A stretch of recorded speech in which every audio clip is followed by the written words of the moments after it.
30တပုံကိုနေရာလေးနဲ့တတ်မှတ်လိုက်ရင်3မျိုးထွက်လာတယ်နတ်ပြည်က6ထပ်ဗြဟ္မပြည်က20ပေါင်း26ထပ်ကအမြင်စားတွေသူကရေပုံသားတွေတဲ့နော်သွားပြီးတော့မပြောနေနဲ့ဒုက္ခဆိုတာသူတို့မရှိဘူးလောကကြီးမှာဒုက္ခနဲ့ဒုက္ခ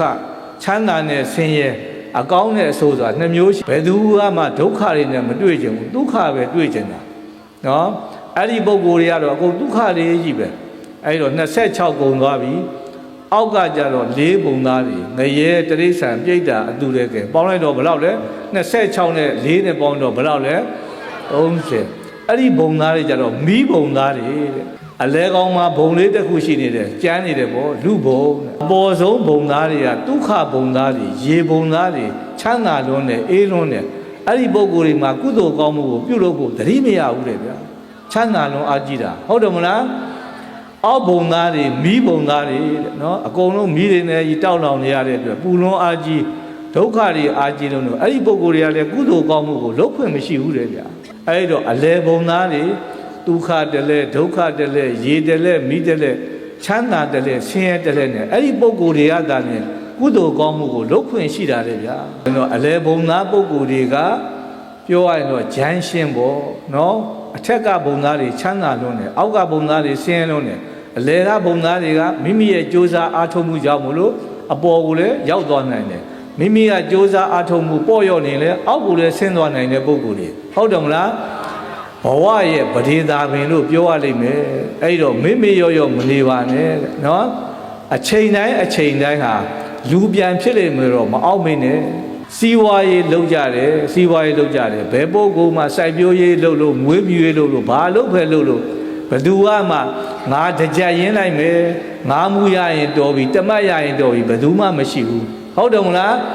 တကြရင်းနဲ့30ပဲ20ပဲအထက်ကိုသာစဉ်းစားတယ်လေ100ပဲ1000ပဲခေတ်ကာလအခြေအနေကမကောင်းလာလို့လုံရင်းနဲ့ဩ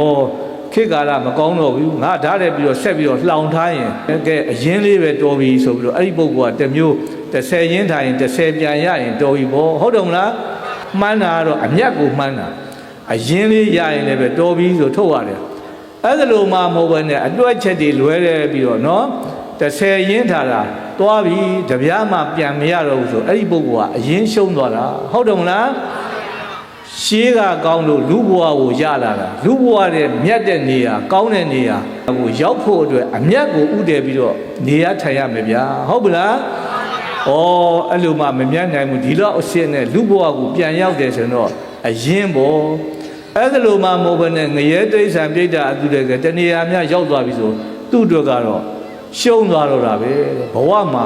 မရှုံးအောင်ဂရုစိုက်ကြပါလေဗျာဟုတ်ပလားနော်လောကကြီးမှာကုသိုလ်တရားဟာဘယ်ချိန်မှရတာလဲအကုသိုလ်တရားနဲ့ကြီးပဲနေကြရတာလူတွေကဟုတ်တယ်မလား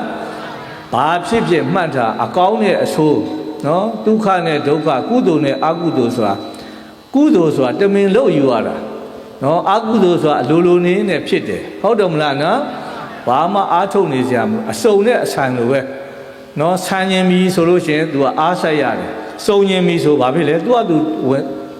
ရောက်သွားမှာပဲဟုတ်တယ်မလားမန္တလေးမြို့ကနေဝလုံးကြီးတစ်လုံးအေယာဝီမြေတဲ့ပြစ်ချလိုက်ဘယ်တောင်မှမကတ်ဘူးဘယ်သူမှမဆယ်ဘူးဆိုရင် तू အချိန်အတိုင်းအတာတစ်ခုနဲ့ဟိုပင်လယ်ထဲထိရောက်သွားမှာဟုတ်တယ်မလား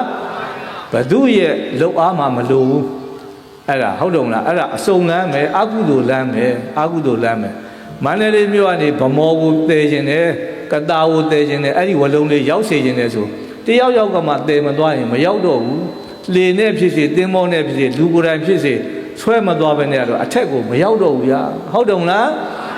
ဟောဒီမှာတေချာကြည့်ပစ္စည်းလေးတစ်ခုအပေါ်မြောက်ခြင်းတယ်ဒီမှာလှုပ်အားလိုတယ်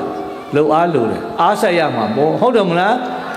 ပြန်ကြတော့မယ်ဆိုရင်သူ့ကိုဘယ်သူမှတက်ပြီးတော့ဆွဲနေစရာမလိုဘူးသူကသူအရှိန်ကုန်တာပဲလေအောက်ပြန်ကြလာမှာအဲ့ဒါဘာလဲအကုသိုလ်ပဲလွယ်လိုက်တာဟုတ်တယ်မလားမြောက်သွားဖို့အတွက်ကတော့မြောက်ပေးရတယ်လေတယောက်ရဲ့လှုပ်အားလိုတာပေါ့အဲ့ဒီသဘာဝပဲတဲ့